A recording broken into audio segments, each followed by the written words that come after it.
Shivraj medical colleges Siddha homeopathy இயற்கை மற்றும் யோகா மருத்துவ படிப்பிற்கான அட்மிஷன் நடைபெறுகிறது. தொடர்புக்கு 9842721500. நேர்களே வணக்கம், இது சாணக்கியா. நீங்கள் பார்த்து கொண்டிருப்பது சாணக்கியாவின் சிறப்பு எக்ஸ்பிளைனர். மாற்றம் மாற்றம் மாற்றம்னு பல விஷயங்கள் வந்து கொண்டிருக்கிறது. த சேஞ்ச் அப்படின்றது தான் அரசியல் முழக்கமாக மாறி இருக்கிறது. இன்னைக்கு திரு விஜய் அவர்கள் தலைமையில ஆட்சி அமைந்தது மாற்றம், அதை சொல்லிதான். திரு அண்ணாமலை அவர்கள் கட்சி ஆரம்பிக்க இருப்பதும் மாற்றம், அதை சொல்லித்தான். டெல்லியில காக்ரோச் ஜனதா பார்ட்டி அப்படின்னு அவர்கள் நாங்கள்லாம் சிஸ்டத்தையே மாற்ற போறோம் அப்படின்னு திரு ரஜினிகாந்த் அவர்கள் மாதிரி மென்மையா சொல்லாம நாங்க ஜென்சி புரட்சி போல வர இருக்கிறோம் அப்படின்னு அவர்களும் மாற்றம்னு வந்திருக்கிறார்கள். இப்படி மாற்றம் மாற்றம்னு வந்தாலும் உலகம் முழுக்க இது போல மாற்றங்கள் வந்திருக்கின்றன. அது பல இடங்களில் ஏமாற்றமாக மாறி இருக்கின்றன. சில இடங்களில் மட்டும்தான் ஏற்றமாக இருந்திருக்கின்றன. அப்படி ஒன்றுதான் ஒரு 12 வருடங்கள் முன்பு நடந்த ஒரு விஷயம். திரு நரேந்திர மோடி அவர்கள் குஜராத் முதல்வராக 2002 2014 வரை முதல்வராக இருந்தவர். 2014 நாட்டினுடைய பிரதமராக ஆனார். இந்த 12 வருடத்துல அவருடைய முதல் ஸ்ட்ரோக்கே சேஞ்ச் அப்படின்னு சொல்லி அவர் வந்ததுதான். இந்த சேஞ்ச் அப்படின்னு அவர் சொல்லி வந்தாரு. சேஞ்ச் நடந்திருக்கா அப்படின்ற கேள்வி வந்திருக்கும். அச்சே தின், நல்ல நாட்கள் நடக்கும் அப்படின்னு 2013 கடைசியிலேருந்து 14 பிரச்சாரம் இருக்கும். அச்சே தின் ஆனே வாலையா அப்படின்லாம் சொல்லிட்டு இருந்தாங்க. நல்ல நாட்கள் வர இருக்கின்றன அப்படின்னு. உண்மையிலே நல்ல நாட்கள் நடந்திருக்கின்றனவா? மோடி வந்துட்டாரு, வளர்ச்சியின் நாயகன் அப்படின்னு பார்க்கப்பட்டவர். அவருடைய டைம்ல தொடர்ந்து தேர்தல்கள் வென்று கொண்டிருக்கிறது பாஜக. ஒரிஜினலா என்ன நடந்திருக்கு நமக்கு பார்த்தாலே மோடி என்ன செஞ்சாருங்க எனக்கு தெரியலைங்க அப்படின்னு பிரமிப்பா பாக்குறோம். ஒரிஜினலா பாகிஸ்தான் அடிச்சது, உங்களுக்கு இலங்கை தமிழ் விஷயத்துல பெரிய அளவுல இலங்கை மீனவர்களுக்கு, இந்திய மீனவர்களுக்கு எந்த ப்ராப்ளம் இல்லை அப்படின்னு நமக்கு தெரிஞ்ச விஷயங்கள் சில விஷயங்கள் இருக்கு. ஆனா முக்கியமான பல விஷயங்கள் இந்த இடத்துல இருக்கின்றன. என்னென்ன முக்கியமான பேராமீட்டர்ஸ், எது இந்த நாட்டில் ஒரு முக்கிய விஷயமாக நிற்குமோ அந்த பேராமீட்டர்ஸுடன் டேட்டா செட் என்னென்ன இதோ பார்க்கலாம். முதல் விஷயமாக பார்க்க இருக்குது துறை. இங்க துறை 2014 எப்படி இருந்தது, 2026 என்ன இருந்தது, அதோடைய மாற்றம் நடந்தது எப்படி நடந்திருக்குன்றதுக்கான விளக்கம், இந்த வளர்ச்சி எப்படின்னு இங்க பார்க்கிறோம். போர்ட்ஸோட கெப்பாசிட்டி, ஒரு நாட்டினுடைய வளர்ச்சி அப்படின்றது, துறைமுகங்கள் அப்படின்றது ரொம்ப யதார்த்தமான விஷயம். நம்ம சோழர் காலத்துல இருந்து பார்க்கிறோம், துறைமுகங்கள் அப்படின்றது நாட்டினுடைய வளர்ச்சிக்கு ரொம்ப முக்கியமானது. மோடி அவர்கள் பதவியேற்கும் போது 2014 1399 இந்தியாவுடைய பெரு துறைமுகங்கள், மத்திய அரசு கட்டுப்பாட்டுக்கூடிய பெரிய துறைமுகங்கள், மேஜர் போர்ட்ஸ் சொல்லக்கூடியவை இருந்தன.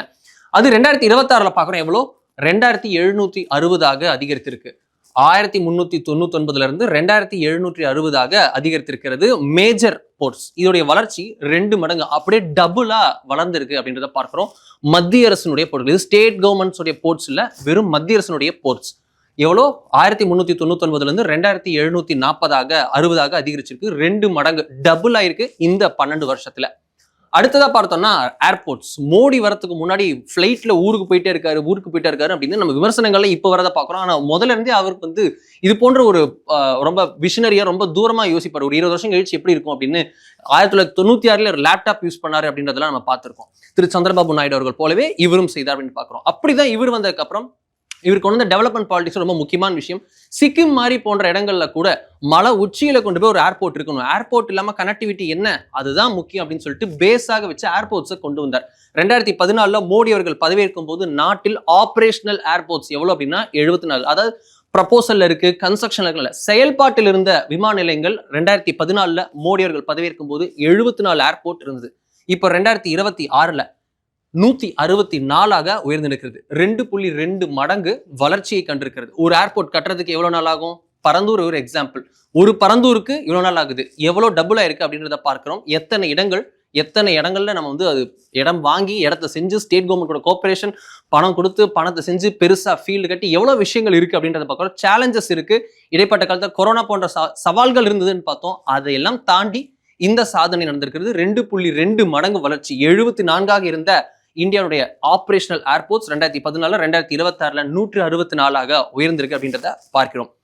அடுத்ததா பார்த்தோம்னா ரயில் எலக்ட்ரிஃபிகேஷன். இந்தியாவில் எப்பவுமே ரயில் இன்ஜின் அப்படின்னு சொல்லி நம்ம பார்த்துருப்போம். அதெல்லாம் இப்ப இருக்கா? சவுண்டே இருக்கிறது இல்லை, புகை போறது கிடையாது, பெருசா சுத்திக்கிட்டு உங்களுக்கு அந்த காலத்துல நம்ம பார்த்துட்டு இருந்த படத்துல பார்த்துட்டு இருந்த ரயிலா இருக்கான இப்ப இருக்கிறது இல்லை. மீட்டர் கேஜ் எப்படி ரொம்ப ரேரா இருக்கு. உங்களுக்கு மீட்டர் கேஜுக்கான ரயிலே ஒரு அருங்காட்சியகம் போல எங்கேயாவது ஒரு இடத்துல ரயில்வே ஸ்டேஷனுக்கு முன்னாடி ஒரு சின்ன ரயிலை வச்சு அதை ஒரு கேஃபேவா மாத்தி சிலர்லாம் வச்சிருக்காங்க அப்படின்றதெல்லாம் பாக்குறோம். இது போன்றவையெல்லாம் இருக்கு. ஏன் அப்படின்னு பார்த்தோம் அப்படின்னா மேக்ஸிமம் பார்த்தோம்னா ப்ராட் கேஜ் 99% ப்ராட் கேஜா இருக்குது. அந்த ப்ராட் கேஜ்லயும் உங்களுக்கு கரி என்ஜின்ல இருந்து டீசல் வந்து இப்போ எலக்ட்ரிஃபைடா மாறி இருக்குன்ற பார்க்குறோம். பல இடங்கள்ல வந்து எலக்ட்ரிஃபிகேஷன் முடிந்திருக்கிறது. அது எப்படி நடந்திருக்கு? 2014 பார்த்தோம்னா இந்தியாவில் மொத்தம் 32 மொத்த ரயில் நெட்வொர்க்குள்ள 32% மட்டும்தான் எலக்ட்ரிஃபைடா இருந்தது. 21,801 கிலோமீட்டர் மொத்த ரயில் நெட்வொர்க்ல 32%, 21,800 கிலோமீட்டர் தூரத்துக்கு மட்டும்தான் எலக்ட்ரிஃபைடா இருந்தது. மேல லைன்ஸ் போட்டிருந்தாங்க. மோடி அவர்கள் வந்ததுக்கு அப்புறம் அது இப்போ 99.6% மொத்த ரயில் நெட்வொர்க்ல 99.6% வந்து எலக்ட்ரிஃபிகேஷன் முடிந்திருக்கிறது. மொத்தம் எவ்வளோ? 69,700 கிலோமீட்டர் தூரத்திற்கு உங்களுக்கு எலக்ட்ரிஃபை பண்ணியிருக்காங்க ரயில் நெட்வொர்க்கை. இதனால டீசல் எவ்வளவு மிச்சமாயிருக்கு, கரியெல்லாம் யூஸே பண்றது இல்லை. ஸோ என்விரான்மெண்டல் யாராவது வந்து இந்த உலக காப்பாற்றுறதுக்கு யாரும் இருப்பீங்களா? மோடி வந்ததுக்கு அப்புறம் தான் இப்படி ஆயிடுச்சு அப்படின்னு கிரேட்டா தண்டர்பர்க் மாதிரி ஆட்கள்லாம் வந்து சொன்னாங்கன்னா இதுதான் முக்கியமான விஷயம். உங்க ஊரெல்லாம் என்ன ஓடிட்டு இருக்குன்றத பாருங்க, நாங்க எவ்வளவு வந்து ஒரு கிரீனா இருக்கோம் அப்படின்றத பாருங்கன்றதுக்கு ஒரு பெஸ்ட் எக்ஸாம்பிள். நாட்டில் வந்து என்விரான்மெண்ட்டே காப்பாற்றுறதுக்கான விஷயம், நாட்டினுடைய செலவையும் குறைப்பதற்கான விஷயமாக இந்த விஷயம் வந்து நிற்கிறது.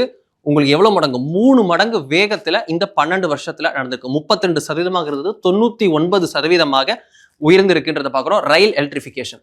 அதே போல எக்ஸ்பிரஸ் வே நெட்வொர்க். போற இடத்துலலாம் ரோடுப்பா. உங்களுக்கு யூபியில உங்களுக்கு மாட்டு வண்டி போயிட்ட இடத்துல ரோடு போடுறாங்க, அதுல உங்களுக்கு ஃபைட்டர் ஜெட்டை இறக்குறாங்க அப்படின்ட்டு எல்லாரும் பிரமிச்சு பார்த்துட்டு இருக்கோம். திரு நிதின் கட்கரி ஏதாவது ஊருக்கு போனாருன்னா ஏதாவது ரோடு சாங்ஷன் பண்ணிட்டு தான் வராரு. போனாலே உங்களுக்கு என்ன வேணும் அந்த ரோடு சாங்ஷன்ன்ற மாதிரி வந்துட்டு இருக்கு. இருந்தாலும் தமிழ்நாட்டில் எப்படி சென்னையிலிருந்து பெங்களூருக்கு 8 வழிச்சாலை, சேலம் 8 வழிச்சாலையில என்ன நடந்ததுன்றதை பார்த்தோம். இது போன்ற சில முக்கியமான ப்ராஜெக்ட் ஸ்டால் ஆனது அப்படின்றத பார்த்தோம், நிறுத்தப்பட்டிருந்துக்குன்ற பார்க்குறோம். இது போன்ற சேலஞ்சஸ்லாம் தாண்டி கூட நாட்டின் பல்வேறு இடங்கள்ல உங்களுக்கு தேசிய நெடுஞ்சாலையுடைய போடும் விகிதம் பல மடங்கு அதிகரித்திருக்கு. ஒரு காலத்துல வெறும் 12 கிலோமீட்டர் மட்டும்தான் ஒரு நாளைக்கு போட்டுட்டு இருந்தாங்க. காங்கிரஸ் ஆட்சி காலத்துல ஒரு நாளைக்கு 12 கிலோமீட்டர் ரோடு நாட்டுல போடுவாங்க. மொத்த நாட்டுல ஒரு நாளைக்கு 12 கிலோமீட்டருக்கு ரோடு போடுவாங்க. மோடி ஆட்சி காலத்துல இது 32 கிலோமீட்டராக சராசரியாக வந்து நின்று 28ல இருந்து 32 கிலோமீட்டர்ஸ் அப்படின்னு ஒரு நாளைக்கு சராசரியா ரோடு போகுது. ஒரு கட்டத்துல 38 கிலோமீட்டர் 42 கிலோமீட்டர்லாம் வந்து ஒரே நாள்ல போட்டாங்க அப்படின்றத பார்த்திருக்கோம். அப்படி இருந்த வளர்ச்சி எப்படி ரிசல்ட் ஆயிருக்கு? 2014 மோடி அவர்கள் நரேந்திர தாமோதர் தாஸ் மோடி அப்படின்னு பதவியேற்ற நாள் அன்று ஆபரேஷனல் ஹைவேஸ் எவ்வளவு நெட்வொர்க் பார்த்தோம் அப்படின்னா 340 கிலோமீட்டர். அது 2026 எவ்வளவு இருக்கு? 12 வருஷம் கழிச்சு 5,500 கிலோமீட்டர். எவ்வளவு மடங்கு வளர்ச்சி? 16 மடங்கு வளர்ச்சி, 16 டைம்ஸ் வளர்ச்சி பெற்றிருக்கிறது இந்தியாவில் ஹைவேவோட network. National highway, state highway இல்ல, நேஷனல் ஹைவே. மோடி அரசாங்கத்தினுடைய பணம் உள்ளிட்டவை இருக்கக்கூடியவை. அந்த ஹைவேவுடைய நெட்வொர்க் எவ்வளவு வளர்ந்திருக்கு அப்படின்றத பார்க்குறோம். 16 டைம்ஸ். உங்களுக்கு இந்தியாவில் மொத்த ரயில் எக்ஸ்பிரஸ் நெட்வொர்க் பார்த்தோன்னா 340 கிலோமீட்டராக இருந்தது, 5,500 கிலோமீட்டராக உயர்ந்திருக்கு அப்படின்றத பார்க்கிறோம். அடுத்ததான் மெட்ரோ ரயில் தமிழ்நாட்டுக்கு பாருங்க, ஃபர்ஸ்ட் ஃபேஸ் கொடுத்துட்டாங்க, செகண்ட் ஃபேஸுக்கு வந்து காசே கொடுக்கல அப்படின்னாங்க. பட் ஸ்டேட் கவர்மெண்ட் ப்ராஜெக்டாக இருந்தது. மத்திய அரசு கிட்ட இவங்க கொடுக்கலன்னு சொன்னேன், உனக்கு என்ன பிரச்சனை? நீங்களே உங்க திட்டம்னு சொல்லிட்டு இப்போ காசு நாங்க தரன்றீங்க, இந்த வச்சுக்கோங்க சொல்லிட்டு 60,000 கோடி ரூபாயை வந்து மத்திய அரசு ஒதுக்கிதுன்னு பாக்குறோம். இது போல பல இடங்களுக்கு வந்து மெட்ரோ போட்டிருக்கு. இண்டோர் போன்ற உங்களுக்கு second tier city, third tier சிட்டின்னு சொல்லக்கூடிய இடங்கள்ல இப்போ சிலது நஷ்டமா ஓடுதுன்னு ஒரு கம்ப்ளைண்ட். அதாவது மத்திய அரசு போட்டுட்டாங்க ஆனா மக்கள் வரமாட்டாங்க அப்படின்னு நஷ்டம் அப்படின்னு அந்த தியரியில போய் கொண்டிருக்குன்றத பாக்குறோம். அப்படி நாட்டினுடைய பல முக்கியமான நகரங்களுக்கு மெட்ரோ சர்வீஸை கொண்டு போயிட்டு இருக்காங்க. ஜோஹோல திரு ஸ்ரீதர் வெம்பு சொல்றாரு, நாடு முழுக்க உங்களுக்கு மெட்ரோ ஸ்டேஷன்ஸையும் ரயில்வே ஸ்டேஷன்ஸையும் கொண்டு போகணும். இது வந்து உங்களுக்கு பப்ளிக் டிரான்ஸ்போர்ட் மொத்தமா வந்துச்சுன்னா நாட்டினுடைய பொருளாதாரம் பல மடங்கு போகும், சம்பந்தம் இல்லாம எரிபொருள் வேஸ்ட் ஆகாது அப்படின்னு சொல்றாங்க. அப்படி இருக்க உங்களுக்கு மெட்ரோன்றது ஒரு கீ கேம் சேஞ்சராக வந்து நிற்கிறது. இதை அன்றே உணர்ந்த மோடி அவர்கள் அகமதாபாத்ல அவரோட ஊருக்கு மட்டும் கொண்டு வரல, நாடு முழுக்க கொண்டு வந்திருக்காரு. 2014 248 கிலோமீட்டராக இருந்த இந்தியாவினுடைய மெட்ரோ ரயில் நெட்வொர்க் உடைய நீளம் பார்த்தோம் அப்படின்னா 2026 1143 கிலோமீட்டராக உயர்ந்து நிற்கிறது. எவ்வளவு மடங்கு வரைச்சு? 4.5 மடங்கு, 4.5 அப்படியே உங்களுக்கு ஜம்ப் ஆயிருக்கு அப்படின்றத பார்க்குறோம். டபுள் இல்ல, ட்ரிபிள் இல்ல, 4.5 டைம்ஸ் வந்து வளர்ந்திருக்கிறது metro rail network. Defence exports இது ஒரு முக்கியமான விஷயமாக வந்து இருக்கும். டிஃபென்ஸ்னா உங்களுக்கு இந்தியா எப்படிங்க? இந்தியானாலே உங்களுக்கு டிஃபென்ஸ் எக்ஸ்போர்ட் அகஸ்டா வெஸ்ட்லேண்ட் வந்து நிற்குமா, போஃபர்ஸ் பீரங்கி அப்படின்னு ஊழல் புகார்கள் தான் இந்தியாவுடைய இராணுவ தடவாளம்னாலே வந்து நிற்கும். அப்படி இருக்கிற இடத்துல இந்தியா ஊழல் செய்யாதுங்க, இந்தியா வாங்குறத குறைக்குங்க. இப்போ இந்தியா ஏற்றுமதி செய்யுங்கன்ற மாதிரி வந்து நிற்கிறது. ரஃபேல் வாங்கினோம், ஆனா நம்ம இங்கிருந்து தேஜஸை விற்கிறோம். உங்களுக்கு இந்த பக்கம் இருந்து அப்பாச்சி ஹெலிகாப்டர்ஸ் வாங்குறோம், மறுபக்கத்துல பிரம்மோஸை விற்கிறோம். இப்படிதான் நம்ம வந்து நமக்கான தேவையை வைத்துக் கொள்கிறோம். நம்ம கிட்ட பெஸ்டா இருக்கிறத தேவையான மார்க்கெட்ஸுக்கு எந்த ஒரு யோசனையும் இல்லாமல் தைரியமா கொடுக்குறோம். அதாவது முன்னால யோசனை எப்படி இருக்கும் அப்படின்னா, அந்த நாட்டை கொடுத்தா அந்த நாடு கோச்சுப்பாங்களோ அப்படின்னு சொல்லிட்டு இன்னொரு நாட்டினுடைய ப்ரெஷருக்காக பயந்துட்டு இருந்தோம். இப்போ அதெல்லாம் இல்லை. என்னோட காசு எனக்கு வரணும், என் நாட்டுக்கு எனக்கு காசு வரட்டும் அப்படின்ற மாதிரி ஒரு நேஷன் ஃபர்ஸ்ட் அப்படின்ற அப்ரோச்சில் பல நாடுகளுக்கு நம்ம பல விஷயங்களை விற்று வருகிறோம். பல நாடுகள் வாங்குறோம், பல நாடுகள் விற்கிறோம். முக்கியமானதாக டிஃபென்ஸ் எக்ஸ்போர்ட் வந்திருக்கு. டிஃபென்ஸ் மேனுஃபேக்சரிங் எப்படி இருக்குன்றதை பார்க்குறோம். யூபிலையும் தமிழ்நாட்டிலையும் டிஃபென்ஸ் காரிடார் போட்டிருக்காங்க. கோயம்புத்தூர் சைடுக்கு போனோம்னா ட்ரோன் இண்டஸ்ட்ரி கோயம்புத்தூர் சைடில் எப்படி வளர்ந்துருக்கு அப்படின்றத போய் பார்க்கலாம். ஒரு அபரிவிதமான வளர்ச்சி. ஒரு முக்கியமான காரணம் அங்க இருக்கக்கூடிய தளவாட அமைப்புகள், இண்டஸ்ட்ரீஸ் போன்றவையெல்லாம் பெரிய கோஆர்டினேஷனோட மத்திய அரசுடைய உதவியோட பண்றாங்க. இந்த ட்ரோன் அப்படின்றது டிஃபென்ஸுக்கும் வருகிறது, இதுக்கும் வருகிறது. ஒரு கவுண்டர் ப்ரொடக்டிவா, ஒரு பாசிட்டிவா வந்து நிற்குது அப்படின்றத பார்க்குறோம். டிஃபென்ஸுக்காக போனது, மறுபக்கத்தில் மொத்த ட்ரோன் இண்டஸ்ட்ரியை கோயம்புத்தூர் சைடில் பூம் ஆயிருக்கு அப்படின்றதுக்கு ஒரு பெஸ்ட் எக்ஸாம்பிள். காரணம் டிஃபென்ஸ் எக்ஸ்போர்ட்ஸ், அதற்கான மத்திய அரசினுடைய முயற்சி. இது எப்படி இருக்குதுன்னா 700 கோடி ரூபாய் மதிப்புல வெறும் 700 crore. இந்தியாவோட பட்ஜெட் எவ்வளோ, இந்தியோடைய செலவு எவ்வளோ, இந்தியோட வருமானம் எவ்வளோன்ற டோட்டல் யோசிச்சு பாருங்க. அதுல வெறும் 700 crores. 700 crores சினிமா படத்துக்கு வேணா பெரிய வசூலா இருக்கலாம், நாட்டு நடப்புக்கு கிடையாது. ஸோ 700 crores ரொம்ப குறைவான அமௌண்ட். அது அவ்வளவுக்கு மட்டும்தான் இந்தியா வந்து இந்தியாவுடைய ராணுவ தளவாடங்களை ஏற்றுமதி செய்தது. அது 2026 எவ்வளோ 12 வருஷத்துல 23,000 கோடியாக உயர்ந்து நிற்கிறது. 700 crores 23,000 crore இந்தியாவுடைய டிஃபென்ஸ் எக்ஸ்போர்ட்ஸ் growth எவ்வளோ 33 times, 33 மடங்கு வளர்ச்சி 12 வருஷத்துல அப்படின்றத பார்க்கிறோம். அதே போல பார்த்தோம் அப்படின்னா செமிகண்டக்டர்ஸ். இந்த செமிகண்டக்டர்ன்றது நம்ம 2014 0. இது எப்படி சொல்லணும் அப்படின்னா, இது காங்கிரஸ் ஆட்சி ஏன் செய்யல, இந்தியா வந்து செமிகண்டக்டரே தயாரிக்கல அப்படின்னு சொன்னா நேரு அவர்களை குறை சொல்றது போல. செமிகண்டக்டர் தான் அப்ப இல்லை. ஸோ அதை காங்கிரஸ் ஆட்சியில குறை சொல்ல முடியாது. இது இந்தியாவுக்கே எப்படின்னா, செமிகண்டக்டர்ஸ் இப்போ 3000-4000 இண்டஸ்ட்ரி இருக்கு. பட் ஆனால் நம்ம இங்க 5 மட்டும் தான் மேஜரா ஃபேப்ரிகேஷன் சென்டர்ஸா காட்டுறோம். ஏன்னா இது பெரிய இண்டஸ்ட்ரீஸ் மட்டும் நம்ம கணக்கு எடுத்தோம் அப்படின்னா இப்போ 5 கிட்ட இருக்கு, 6வது டெவலப்பிங் அப்படின்ற மாதிரி இருக்கு. 5 தான் இப்போ இருக்கு அப்படின்னா இதுவே பெரிய வளர்ச்சி. ஏன் அப்படின்னா 2019-20 கொரோனா காலம் வந்தப்போ உங்களுக்கு இன்விடியால இருந்து உள்ளிட்ட பல முக்கியமான நிறுவனங்கள் முடங்கி நின்றதுன்னு பார்த்தோம். செமிகண்டக்டர் இண்டஸ்ட்ரி பெருசாக முடங்கி நின்றது. அப்போ உங்களுக்கு தைவான் வந்து பல விஷயங்கள் வந்து நின்ற பல நாடுகள், சீனா ஒட்டிய நாடுகள் எல்லாம் முடங்கி நின்ற போது இந்தியாவுக்கு முடங்கிரும், உலக நாடுகளையும் முடங்கிரும் சொன்னப்போ மோடி அவர்கள் உடனடியாக செமிகண்டக்டருக்கு அதுக்கு தனியா பண்ணுங்கன்னு சொல்லிட்டு PLI ஸ்கீம்ல சலுகைகள் கொடுத்து பல விஷயங்கள் பண்ணி இன்னைக்கு 5 மேஜர், உலகின் 5 முக்கியமான பெரிய செமிகண்டக்டர் இண்டஸ்ட்ரீஸ் இந்தியாவில் இருக்கு அப்படின்னா அதற்கு காரணம் மத்திய அரசுடைய இனிஷியேட்டிவ்ஸ். இது புதிய செக்டார் அப்படின்றனால புதிய செக்டாரும் புதிய விஷயமா இருந்தாலும் ட்ரை பண்ணி பார்த்துருவோம்னு முக்கியமான லீப் எடுத்திருக்கு. சமீபத்தில் ASCL கூட சைன் பண்ணிருக்காங்க அப்படின்றத நெதர்லாண்ட்ஸ் பயணத்தில் இப்போ பண்ணார் அப்படின்றத பார்க்குறோம். நக்சல் அஃபெக்டட் டிஸ்ட்ரிக்ட் இந்தியானாலே அது எப்படின்னா, நக்சல் அஃபெக்டட் அப்படின்றத தாண்டி உங்களுக்கு இந்த நக்சலிசத்தையே வந்து ஒரு பாசிட்டிவா படம் எடுத்து புரட்சிகரமானவர்கள் தெரியுமா, அவங்கெல்லாம் எப்படி தெரியுமா, ரத்தம் சிந்தக்கூடியவர்கள் வாங்க. ரத்தம் சிந்துறவங்களாம் ரத்தத்தை எடுக்கிறவங்களாம் சொல்ல மாட்டாங்க, பட் ரத்தம் சிந்தக்கூடியவர்கள், நான் சிகப்பு மனிதன்லாம் கிளம்புவாங்க. ஆனா இப்போ வந்து அந்த மைண்ட் செட்டே உடைச்சு நக்சல்னா என்ன, இந்த நாட்டினுடைய ஏழைகளுக்கு வளர்ச்சியை கொண்டு போக தடுக்கக்கூடிய நபர்கள் அப்படின்றத புரிய வச்சு நக்சலிசத்தை ஒழித்திருக்கிறார்கள். 2014 மோடி அவர்கள் பதவியேற்கும் போது இந்த நாட்டின் 126 மாவட்டங்கள்ல பார்த்தோம் அப்படின்னா உங்களுக்கு நக்சல் பாதிக்கப்பட்ட மாவட்டங்களாக இருந்தன. இன்னைக்கு எப்படி இருக்கு? 0. இந்தியாவில் 0 மட்டும்தான் பார்த்தோம் அப்படின்னா ஒரு டிஸ்ட்ரிக்ட் கூட இல்லை அப்படின்றதுதான் நம்பர். Total fall decimated. ஒரு ஆள் இருக்க மாட்டீங்க. ஒன்று திருந்தி வாங்க, திருந்தி வந்தீங்கன்னா காசு கொடுத்து சரி பண்ணுவோம், கவர்மெண்ட் வேலை தருவோம், கவர்மெண்ட் சலுகைகள் தரும், இல்லைன்னா அப்படின்ட்டு சிக்னல் காமிச்சாங்க. திரு அமித்ஷா அவர்களுடைய முயற்சி, ராஜ்நாத் சிங் அவர்கள் இதுக்கான பேஸ்மெண்ட் போட்டாரு. இதுக்கு பி சிதம்பரம் அவர்களுடைய பேஸ்மெண்ட்ஸும் இருந்தது. அதனாலதான் 160 126 ஆச்சு. 160 126 அப்படின்னு குறைஞ்சு வந்திருந்தாலும் திரு பி சிதம்பரம் அவர்களுடைய அந்த காங்கிரஸ் ஆட்சி காலத்துல நக்சலிசத்துக்கு எதிராக எடுக்கப்பட்ட முயற்சிகள் பண்ணா இன்னொரு 10 வருஷம் ஆயிருக்கும் இந்தியா வந்து இந்த 0 அப்படின்ற நம்பரை கொண்டு வர. ஆனா ராஜ்நாத் சிங் போட்ட பேஸ், அமித்ஷா போட்ட அதுல சீரிப்பாஞ்ச வேகம், அது எப்படி இருக்குன்னா 126 டிஸ்ட்ரிக்ட் அப்படின்றது 0 இருக்கு. இந்த ஒரே வருஷத்துல, இந்த மார்ச் 31 டெட்லைனா வச்சிருந்தாங்க, இந்த ஒரே வருஷத்துல மட்டும் 4000 நக்சல்கள் சரணடைந்திருக்கிறார்கள் மத்திய அரசாங்கத்திடம், படைகளிடம். இதுக்கு நேர் ஊர்காவல் படையை அதிகமா யூஸ் பண்ணியிருக்காங்க. அதாவது CRPF மட்டும் இல்ல, உங்களுக்கு லோக்கல்ல ஊர்காவல் படையை அதிகமா யூஸ் பண்ணிருக்காங்க. அவங்களுக்கு லோக்கல் லாங்குவேஜ் தெரியும், அவங்க கன்வின்ஸ் பண்ண முடியும், அவங்க மேல நம்பிக்கை அதிகமா இருக்கும். எப்படியா இருந்தா என்ன, சரண்டர் ஆகணும், நக்சலிசம் இருக்கக்கூடாது, ஒண்ணு மேல இல்ல திருந்தி வந்தாலும் லாபம் தானேன்னு சொல்லிட்டு எல்லாத்தையும் வந்து எல்லா வகையிலும் அப்ரோச் பண்ணி நக்சலிசத்தை இந்தியாவில் ஒழித்திருக்காங்க. ஒரு காலம் நக்சல்பாரி கிராமத்துல இருந்து கிருஷ்ணகிரி வரைக்கும், தமிழ்நாட்டில் கிருஷ்ணகிரி வரைக்கும் நக்சலிசம் இருந்தது. இன்னைக்கு அப்படி இருக்கான்னா 0 டிஸ்ட்ரிக்ட் அப்படின்னு பாக்குறோம். மகாராஷ்டிரால சில இடங்கள்ல அஃபெக்டட் டிஸ்ட்ரிக்டாக லாஸ்ட் ஒரு 2 மாதமாக இருந்தது. அவர்களுக்கும் சரி செய்திருக்கிறார்கள் பார்க்கிறோம். 126 இருந்தது மோடி பதவியேற்கும் போது, இப்போது 0. நக்சல் அப்படின்றது உள்நாட்டிற்குள் இருந்த விஷ கிருமியாக இருந்தது, இன்னைக்கு 0 மாறி இருக்கிறது. மறுபக்கத்துல பேங்க் அக்கவுண்ட்ஸ். இந்த நாட்டுல ஒரு திட்டம் கொண்டு வரோம் அப்படின்னா அது எப்படிங்க மக்களுக்கு போகும்? உங்களுக்கு நீங்க போன்பே அப்படின்னு சொல்றீங்க, எப்படிங்க பேங்க் உட்காந்து மார்க்கெட்ல உட்காந்து கார்டு ஸ்வைப் பண்ணுவாங்களா அப்படின்னு கிண்டலா கேலியா சொன்ன காலங்கள் பார்த்திருக்கோம். முன்னாள் பிரதமர் ராஜீவ்காந்தி சொல்றாரு, நான் கவர்மெண்ட்ல ₹1 மத்திய அரசு ஒருத்தருக்கு நான் ₹1 விடுவிக்கிறேன் அப்படின்னா அதுல 15 பைசா மட்டும்தான் அவருக்கு போகுது. இடையில ஒருத்தரா கொஞ்சம் கொஞ்சமா சுருவி மொத்தமா உருவிடுறாங்க. 15 பைசா தான் மக்களுக்கு போகுது. நான் கவர்மெண்ட்ல ₹1 ஒரு மக்களுக்கு ஒருத்தருக்கு ஒதுக்கினா அது 15 பைசா தான் போகுதுன்னு திரு ராஜீவ்காந்தி சொன்ன ஸ்டேட்மெண்ட்டே இருக்கு.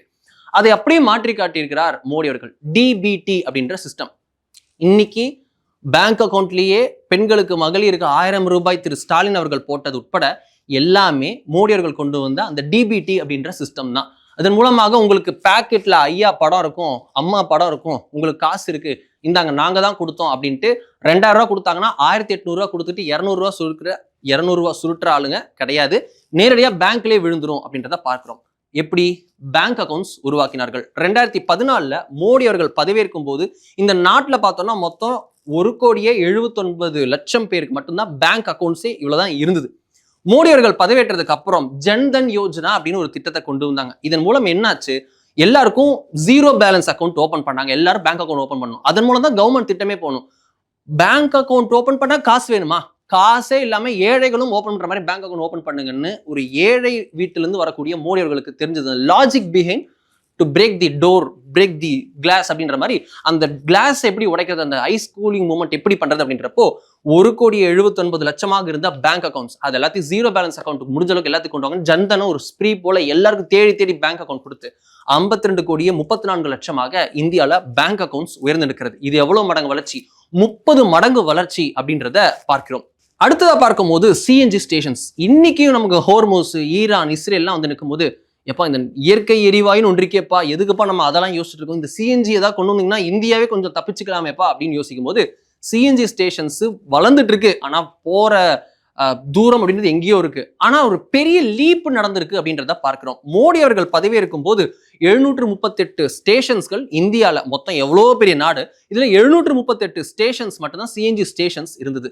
அது இன்னைக்கு இந்தியாவில் பார்த்தோம்னா 8600க்கும் மேற்பட்ட சிஎன்ஜி ஸ்டேஷன்ஸ் இருக்கு அப்படின்றத பார்க்குறோம். இது 11 மடங்கு வளர்ச்சி, 1065% வளர்ச்சி அப்படின்றத பார்க்குறோம் இந்த 12 இயர்ஸ்ல. அடுத்ததா பார்க்கும்போது பிஎன்ஜி, சிஎன்ஜி பார்த்தோம். பிஎன்ஜி என்ன அப்படின்னு பார்த்தோம்னா 2014 மோடி அவர்கள் பதவியேற்கும் போது பிஎன்ஜி கனெக்ஷன்ஸ் எவ்வளவு, பைப்டு நேச்சுரல் கேஸ், வீட்டுக்கே தேடி வரக்கூடிய பைப்டு நேச்சுரல் கேஸ் எவ்வளவு இருந்தது அப்படின்னு பார்த்தோம்னா 22,28,000 கனெக்ஷன்ஸ் மட்டும்தான் இருந்தது.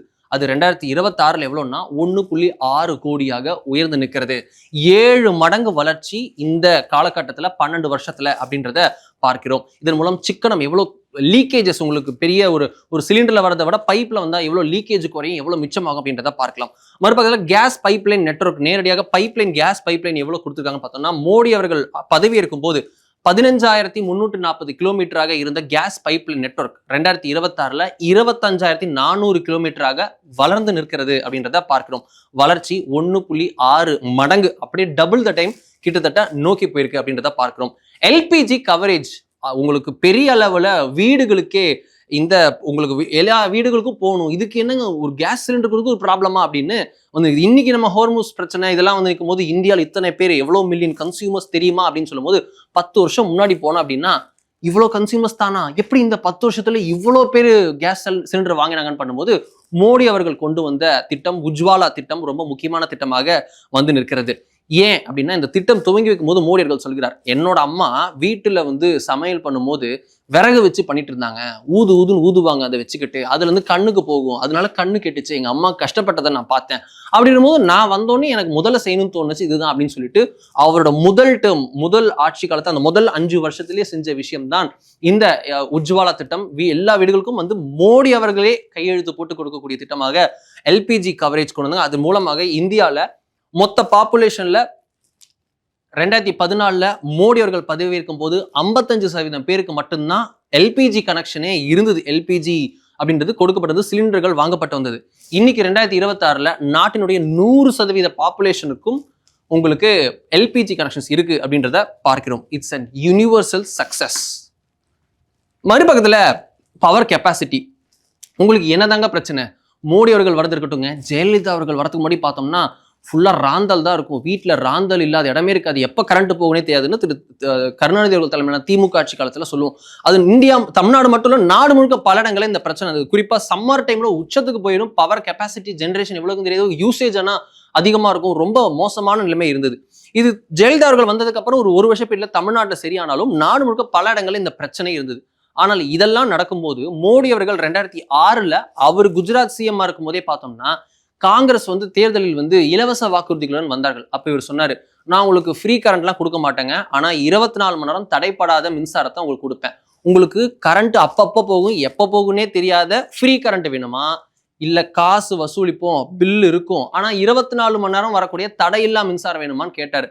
மக்கள்லாம் வளர்ச்சிக்கு ஓட்டு போட்டாங்க, ஃப்ரீ பீஸை சீ அப்படின்னு தள்ளி போட்டாங்க. அதன் விளைவு அவர் தொடர்ந்து வெற்றி பெற்றே இருந்தார், வளர்ச்சியும் கொடுத்தார். அதே ஃபார்முலாவை இங்கேயும் கொண்டு வந்தார். இந்தியாவில் பவர் கெப்பாசிட்டி இம்ப்ரூவ் பண்ண பல விஷயங்களை செய்தார். உங்களுக்கு சோலார் கெப்பாசிட்டி எவ்வளவு வளர்ந்துருக்கு, உங்களுக்கு சூரியகர் திட்டம் அப்படின்றது எப்படி வந்திருக்கு, இந்தியாவில் எப்படி செயல்படுத்திருக்கோம் பார்க்குறோம். மாடி மேல ரூஃப் போட்டா போதும், நம்ம வீட்டு மாடியில மொட்டை வெயில்ல நிக்காத அப்படின்னு சொல்லுவாங்க. எல்லாம் மண்டையில கூட சோலார் பேனலை கட்டிட்டு போயிடலாம் போல, அவ்வளவு கரண்ட் தயாரிக்கலாம், நமக்கு லாபம் தானே அப்படின்ற முடிவுக்கு எல்லாரும் வந்திருக்காங்க. அவ்வளவு கரண்ட் தயாரிக்கப்படுகிறது, அந்த கரண்ட்ல நமக்கு காசு மிச்சம், நாட்டுக்கு எல்லாமே மிச்சம் அப்படின்ற போல நிற்கிறது. இதன் விளைவு என்ன? 2014 249 கிகாவாட்டாக இருந்தது, 2026 533 கிகாவாட்டாக உயர்ந்து நிற்கிறது. 2.3 மடங்கு வளர்ச்சி. மொத்த பவர் கெப்பாசிட்டி, கரண்ட், அந்த மின்சாரத்துடைய உற்பத்தி எவ்வளவு ரெட்டிப்பா இருக்கு அப்படின்னு பார்க்க 2.3 மடங்கு உயர்ந்து நிற்கிறது.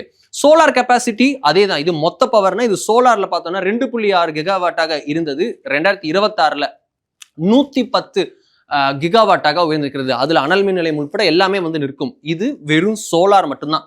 2.6 கிகாவாட்டாக இருந்தது, இன்னைக்கு 110 கிகாவாட்டாக உயர்ந்து நிற்கிறது. வளர்ச்சி 42 மடங்கு வளர்ச்சி, 42 டைம்ஸ் வளர்ந்திருக்கு இந்த 12 வருஷத்துக்குள்ள. ரெனியூவபிள் எனர்ஜியோட கெப்பாசிட்டி, அதோடைய கெப்பாசிட்டி எவ்வளவு உயர்ந்திருக்கு பார்த்தோம்னா 2014 76 கிகாவாட்டாக இருந்தது. விண்ட்மில் உள்ளிட்ட எல்லாமே சேர்ந்தது. இது பார்த்தோம் அப்படின்னா இப்போ 2026 279 கிகாவாட்டாக அதோடைய மின் உற்பத்தி, அந்த எனர்ஜி ப்ரொடக்ஷன் உயர்ந்து நிற்கிறது. 3.6 சதவீதமாக 3.6 மடங்காக உயர்ந்து நிற்கிறதுன்றதை பார்க்கிறோம். அடுத்தது கோல் ப்ரொடக்ஷன், நிலக்கரி. அப்படின்னா நிலக்கரி ஊழலா அப்படின்னு சொன்னா நமக்கு A to Z வரைக்கும் காங்கிரஸ் ஆட்சியில பல ஊழல் புகார்கள் வந்திருக்கு. காமன்வெல்த், ஆதர்ஷ் அடுக்குமாடி கட்டிடம் அப்படின்னு சொல்லிட்டு ABCD அப்படின்னு Aல இருந்து Z வரைக்கும் எல்லாமே ஒன்று சொல்லலாம். காமன்வெல்த் ஊழல் ஏகப்பட்ட விஷயங்கள் வந்தது. இந்த இதுல நிலக்கரியும் அப்படி ஒண்ணு வந்தது அப்படின்றத பார்க்கிறோம். 2012-13 காலத்துல வந்தது. மோடி அவர்கள் வந்ததுக்கு அப்புறம் அந்த இதெல்லாம் இல்லைங்க, நெகட்டிவ் ஃபேம் இல்லைங்க, பாசிட்டிவ் ஃபேமே வரட்டும் அப்படின்ட்டு மோடி பதவியேற்கும் போது 565 மில்லியன் டன்னாக, மில்லியன்னா 10 லட்சம், அப்போ இது எவ்வளவு நீங்க அப்படியே போட்டுக்கோங்க, அத்தனை லட்சம் அப்படின்னு, அத்தனை 10 லட்சம் அப்படின்னு புரிஞ்சுக்கோங்க. 565 மில்லியன் டன்னாக இருந்த இந்தியாவினுடைய நிலக்கரி உற்பத்தி 2026 1.04 பில்லியன் டன்னாக உயர்ந்து நிற்கிறது. 1 பில்லியன் அப்படின்றது 100 கோடி. அப்போ 104 கோடி அப்படின்னு புரிஞ்சுக்கலாம். 104 கோடி அளவிற்கு உயர்ந்து நிற்கிறது கோல் உற்பத்தி அப்படின்றது புரிஞ்சுக்கிறது. 1.8 மடங்கு வளர்ச்சி. இது எவ்வளவு பெரிய ஜம்ப் அப்படின்றத பார்க்கணும். ஏன்னா இதுல நீங்க 33 மடங்கு வளர்ச்சின்னு சொல்ல முடியாது. ஏன்னா நிலக்கரின்றது எடுக்கணும், அது அவ்வளவு வளர்ச்சி நீங்களே நினைச்சாலும் மனசு இருந்தாலும் மார்க்கப்பந்து கிடைக்காது. ஏன்னா கீழே இருந்து கிடைக்கிறது கஷ்டம். டிரான்ஸ்மிஷன் நெட்வொர்க், அந்த டிரான்ஸ்மிஷன் நெட்வொர்க் கரண்ட் எல்லாம் இருக்கு பாஸ், ஊருக்கு ஊர் எப்படி கொண்டு போவீங்க அப்படின்னு நினைக்கும் போது இந்தியாவில் மொத்தம் 2014 மோடி பதவியேற்கும் போது 2.9 லட்சம் சர்க்கியூட் கிலோமீட்டராக இருந்த இந்த டிரான்ஸ்மிஷன் நெட்வொர்க், இந்த சர்க்கியூட் கிலோமீட்டர்னு கணக்கு வருது, நார்மல் கிலோமீட்டர் வருது. ஸோ சர்க்கியூட் கிலோமீட்டராக 2.9 லட்சம் சர்க்கியூட் கிலோமீட்டராக இருந்த அந்த டிரான்ஸ்மிஷன் நெட்வொர்க் இப்போ அப்படியே 1.7 மடங்கு வளர்ச்சி கண்டு 5 லட்சம் சர்க்கியூட் கிலோமீட்டராக உயர்ந்து நிற்குதுன்னு பார்க்குறோம். எவ்வளோ சீக்கிரம் எல்லா நூக் அண்ட் கார்னர்ஸுக்கு கொண்டு போறாங்க கரண்ட்டை அப்படின்றத பார்க்குறோம். இதோடைய விளைவு என்ன அப்படின்னா EV சார்ஜிங் ஸ்டேஷன்ஸ் நாடு முழுக்க நிற்கிறது. 2014 0 இந்தியாவில் EV எலக்ட்ரிக் வெஹிக்கிள்ஸ் உடைய சார்ஜிங் ஸ்டேஷன்ஸ் பார்த்தோம் அப்படின்னா அது 0வாக இருந்தது. காரணம் அது ஒரு எமர்ஜிங் செக்டாராக இருந்தது, வெரி லிமிடெட் இன் டெல்லி போன்ற இடங்கள்ல மட்டும் இருந்தது. 2026 பார்த்தோம்னா அது இந்தியாவில் நாடு முழுக்க மொத்தம் 27,737 சார்ஜிங் ஸ்டேஷன்ஸ் நாடு முழுக்க நிற்கிறது அப்படின்ற பார்க்குறோம். ஸோ காங்கிரஸ் ஆட்சி இது கம்பேர் பண்ண முடியாது, பெரிய வளர்ச்சி, ஆனால் கம்பேர் பண்ண முடியாது. ஏன்னா காங்கிரஸ் ஆட்சியில் இந்த செக்டாரே கிடையாது. ஸோ ஆப்டிக்கல் ஃபைபர் நெட்வொர்க் உங்களுக்கு முக்கியமான பாய்ச்சல், நெட்வொர்க் பாய்ச்சல் வேணும் அப்படின்னு பார்த்தோம். 2014 மோடி கவர்மெண்ட் வந்து குஜராத் இருக்கும் போதே அவர் குஜராத் ஃபுல்லா சாதிச்சதுல திரு விவேக் ஓபராய் நடிகர்லாம் போய் பார்த்துட்டு வந்து என்னங்க இப்படி சூப்பரா இருக்கு அப்படின்னு திரு நாகார்ஜுனா எல்லாம் போயிட்டு வந்துட்டு பாருங்க எவ்வளவு சூப்பரா இருக்கு அப்படின்னு இர்ஃபான் பத்தான், யூசுப் பத்தான்னு கிரிக்கெட் பிளேயர்ஸ் எல்லாம் போய் பார்த்துட்டு வந்து ஏன்னா அவங்க ஊரே வேற அவ்வளவு சூப்பரா இருக்குங்க அப்படின்னு சொன்ன முக்கியமான விஷயங்கள்ல ஒன்று இது. அது பார்த்தோம்னா 2014 2.5 லட்சம் கிலோமீட்டர் தூரத்திற்கு ஆப்டிக்கல் ஃபைபர் நெட்வொர்க் கேபிள் வந்து கொடுத்திருந்தார்கள். மோடி அவர்கள் வந்த பிறகு இந்த 12 வருஷத்துல 1590% வளர்ச்சி கண்டு 42 லட்சம் கிலோமீட்டர் தூரத்திற்கு வந்து ஆப்டிக்கல் ஃபைபர் நெட்வொர்க் கொடுத்திருக்கிறார்கள். இது நேஷன் வைடு கொடுத்திருக்கிறார்கள் பார்க்கிறோம். அந்தமான் நிக்கோபாருக்கு கடலுக்கடியிலே கொடுத்திருக்காங்க அப்படின்றத பார்க்கிறோம். இன்டர்நெட் யூசர்ஸ் முதல்ல வந்தோடனே மோடிக்கு ஒரு பெரிய சேலஞ்ச் என்னன்னா நெட்வொர்க் தான் அப்படின்னு சொல்றாங்க. இன்னைக்கு திரு மோடி அவர்களுடைய 12 வருஷம் முடிஞ்சோடனே திரு தேவகோடா சொல்றாரு, அன்னைக்கு நேரு அவர்கள் கவர்மெண்ட் இருக்கும்போது பாதி பேர் படிக்கலன்றது ஒரு விஷயமாக இருக்கு. மறுபக்கத்தில் டிவி கிடையாது, சோசியல் மீடியா கிடையாது. இப்ப பாருங்க மோடிக்கு வந்து நிமிஷத்துக்கு நிமிஷம் அவரை ஜட்ஜ் பண்ணுவாங்க. இந்த மூவ் சரியா, அந்த மூவ் தப்பா அப்படின்னு ஸ்க்ரூட்டினி அப்படின்றது நாடு முழுக்க இருக்கு. இது ரொம்ப பெரிய சேலஞ்சுன்றாங்க. பட் இந்த சேலஞ்சுன்றது ஒரு வளர்ச்சிக்கான விஷயம் தான் அப்படின்றத பாக்குறோம். காரணம் அவரே போட்ட விதை. 2014 மோடி அவர்கள் பதவியேற்கும் போது இந்த நாட்டில் இன்டர்நெட் யூசர்ஸ் அப்படின்றது 25 கோடி பேர். இது இப்ப பாக்குறோம் 95 கோடி பேர். இது அப்படியே மக்கள் தொகை அவ்வளவு வளர்ந்துருக்காங்கன்னா லைட்டா வளர்ந்துருக்கும். இந்த 10 வருஷத்துல என்ன ஒரே அடியா 50 கோடி பேர் பிறந்திருப்பாங்களா? கிடையாது. இது என்ன அப்படின்னா 25 கோடியில இருந்து 95 கோடிக்கு பல இடங்களுக்கு மின்சாரம் வசதி எப்படி கொண்டு செல்லப்பட்டதோ அதே போல இணைய வசதி கொண்டு செல்லப்பட்டிருக்கிறது. 25 கோடியாக இருந்த இணைய பயன்பாட்டாளர்கள் இன்னைக்கு இன்டர்நெட் யூசர்ஸ் 95 கோடியாக உயர்ந்திருக்கிறது. 3.25 மடங்கு வளர்ச்சி கண்டிருக்கிறது அப்படின்றத பார்க்கிறோம்.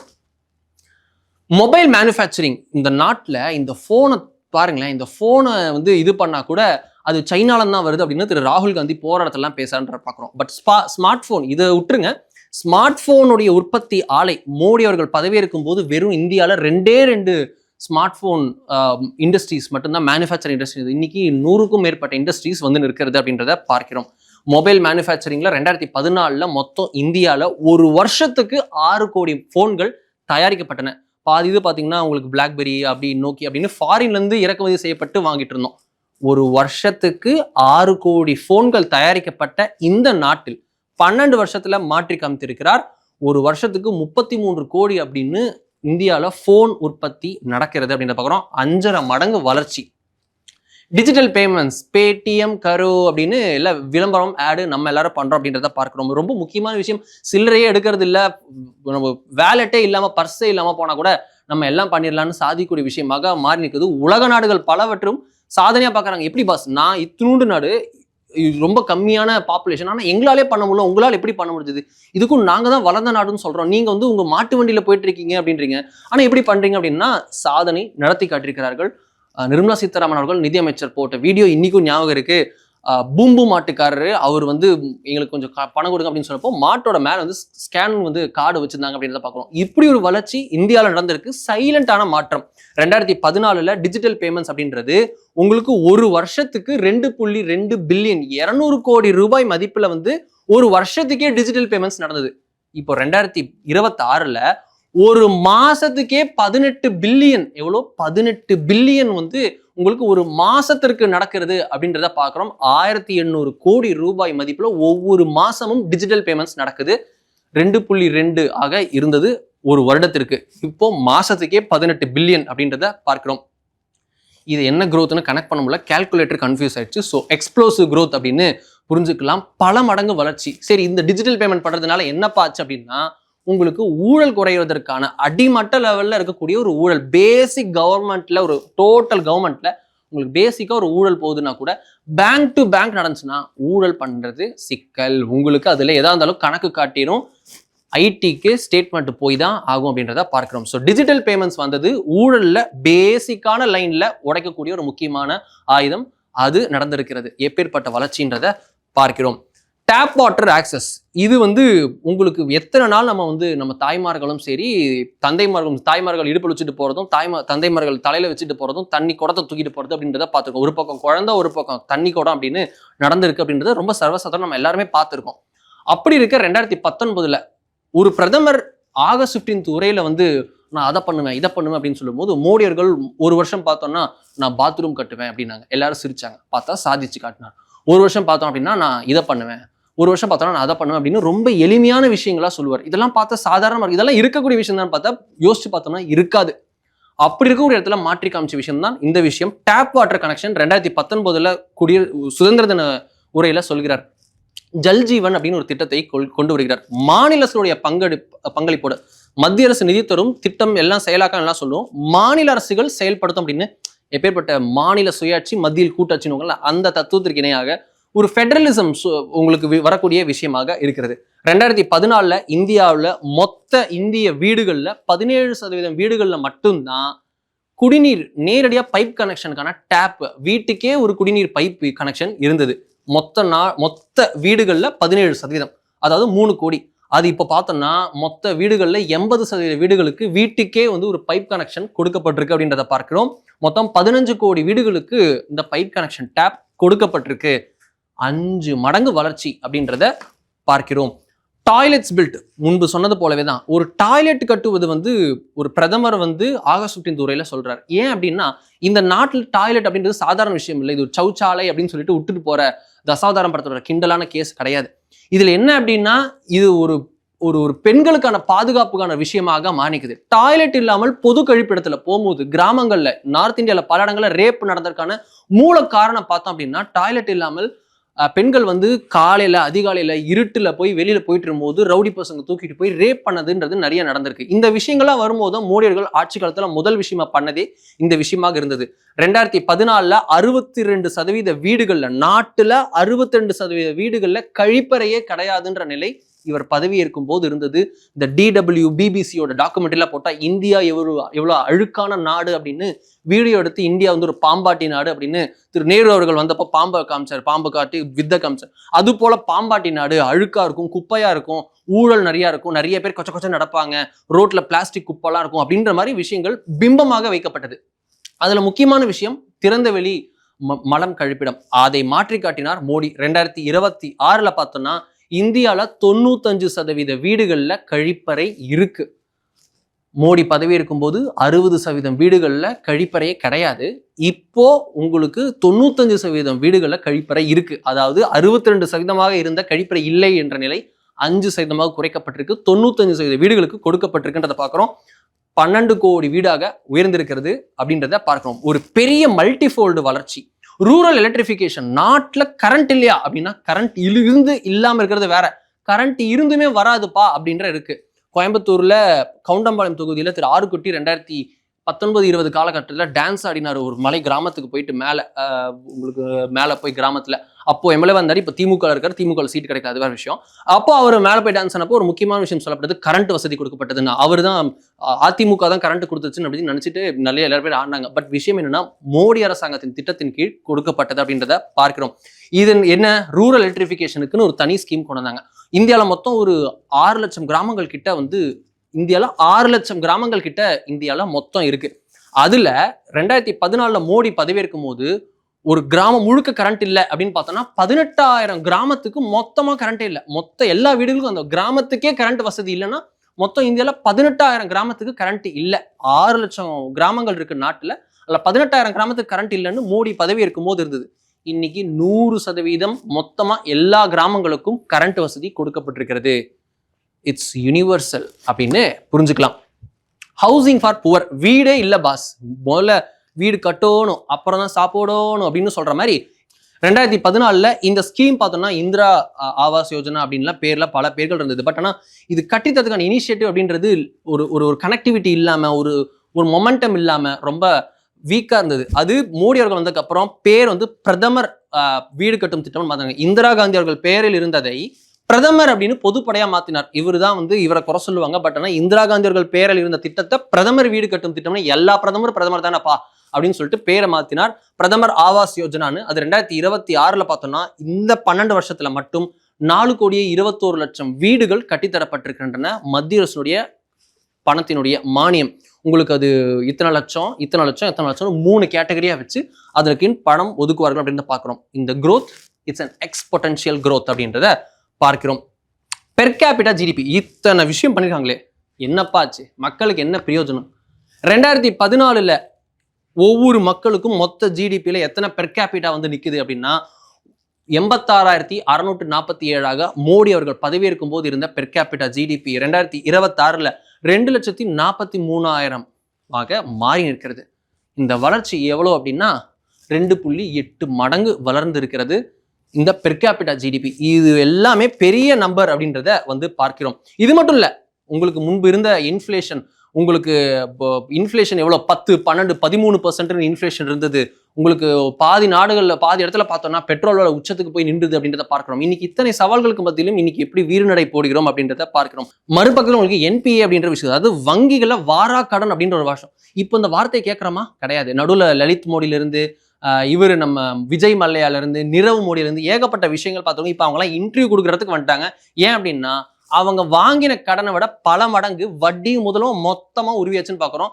150 காரை தூக்கிட்டு போனாங்க பெங்களூர்ல இருந்து திரு விஜய் மல்லையா. இதுல இருந்து இது போன்ற பல விஷயங்கள் பண்ணாங்க. ஏன் அப்படின்னா இன்சால்வன்சி அண்ட் பேங்க்ரப்சி கோடுன்னு ஒரு சட்டம் கொண்டு வந்தாங்க. IBC அப்படின்னு சொல்லக்கூடிய இன்சால்வன்சி அண்ட் பேங்க்ரப்சி கோட் அப்படின்னு. அதே போல இன்னும் சில விஷயங்கள் இருக்கு. உங்களுக்கு பினாமி ஒழிப்பு சட்டம் போன்றவை எல்லாம் கொண்டு வரப்பட்டது அப்படின்னு பாக்குறோம். இதன் மூலம் என்னன்னா, நீ ஊழல் பண்ணு, நாடோடு தப்பிச்சு போ, ஆனா மொத்தமா ஜப்தி. எப்படி? மொத்தமா ஜப்தி, உருவிடுவோம் அப்படின்னு, தப்பு செஞ்சா உருவிடுவோம் அப்படின்ற ஸ்டைல்ல மொத்தமா எடுத்தாங்க அப்படின்றத பார்க்கிறோம். இது எல்லாம் என்பிஏ வங்கிகளுடைய வாரா கடனை மொத்தமா ஒழிச்சுது அப்படின்றத பார்க்கிறோம். இது போன்ற பல விஷயங்கள் இருக்கு, பட்டியல் போட்டே போலாம். இது எல்லாம், இந்த பட்டியல் போட்டதெல்லாம் நேரடியா தெரிய வேண்டிய வெல்ஃபேர் போன்ற அடிப்படையான ஒரு பேராமீட்டர்ஸ். சொல்லாத கதை நிறைய இருக்கிறது. ஏன்னா இட்ஸ் அன் கண்டினியூயிங் ஸ்டோரி.